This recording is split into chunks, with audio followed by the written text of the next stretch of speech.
3 দিন পর আবারও পেঁয়াজ আমদানি শুরু হয়েছে হিলি স্থলবন্দরে। বেলা 11:30টায় ভারতীয় ট্রাক স্থলবন্দরে প্রবেশের মাধ্যমে আমদানি শুরু হয়।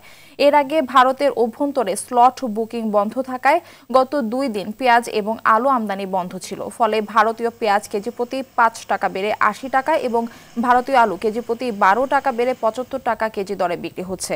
এছাড়া ভারত থেকে আমদানি বন্ধ হওয়ায় হিলি স্থলবন্দরে বেড়েছে চালের দাম।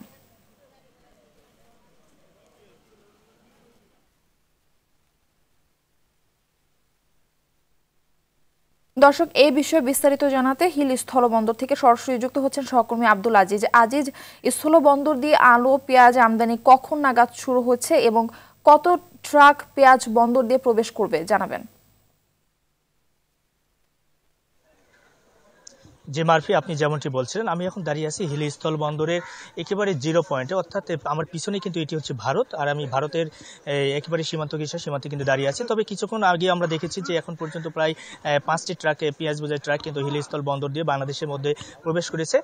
আপনাকে জানিয়ে রাখি, গত 2 দিন কিন্তু এই স্লট বুকিং নির্ধারণ করা না হওয়ার কারণে কিন্তু মূলত ভারত থেকে এইসব পেঁয়াজ আমদানি বন্ধ ছিল। তবে এখন পর্যন্ত আলু আমদানি হয়নি। তবে কখন আলু আমদানি হবে সেই বিষয়টি আমরা হয়তো পরবর্তী সংবাদে আপনাকে জানাতে পারবো।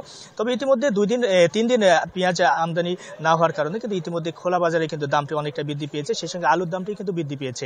আপনাকে জানিয়ে রাখি, ইতিমধ্যে কিন্তু খোলা বাজারে যে পেঁয়াজ রয়েছে সেটি কিন্তু 75 থেকে 80 টাকা এবং কোনো দোকানে কিন্তু আমরা দেখছি যে 85 টাকা পর্যন্ত বিক্রি হচ্ছে। সেই সঙ্গে আলুর দামটি কিন্তু বৃদ্ধি পেয়েছে। আলু আপনার 65, 70, সর্বোচ্চ 75 টাকা পর্যন্ত কিন্তু বিক্রি হচ্ছে। এতে কিন্তু চরম ভোগান্তির মধ্যে পড়তে হচ্ছে সাধারণ ক্রেতাদের। তবে আমদানি যখন হয় তখনই কিন্তু এই দাম কমে যায়, আর যখন আমদানি হয় না তখনই কিন্তু কিছু ব্যবসায়ী তারা কিন্তু এই দামটি বৃদ্ধি করে দেয়। সবচেয়ে বেশি ভোগান্তি পড়তে হয় সাধারণ ক্রেতাদের অভিযোগ, যদি নিয়মিত বাজারটি মনিটরিং করা হতো সেই ক্ষেত্রে কিন্তু দামটি অনেকটাই কমে যেত। আর এইসব আলু কিন্তু বর্তমানে 230 মার্কিন ডলারে কিন্তু ভারত থেকে আমদানি করা হচ্ছে। সেই সঙ্গে পেঁয়াজটিও কিন্তু কিছু শুল্ক মুক্তভাবে কিন্তু আমদানি করা হচ্ছে। তো মারফি, এখন পর্যন্ত আমদানি স্বাভাবিক আছে।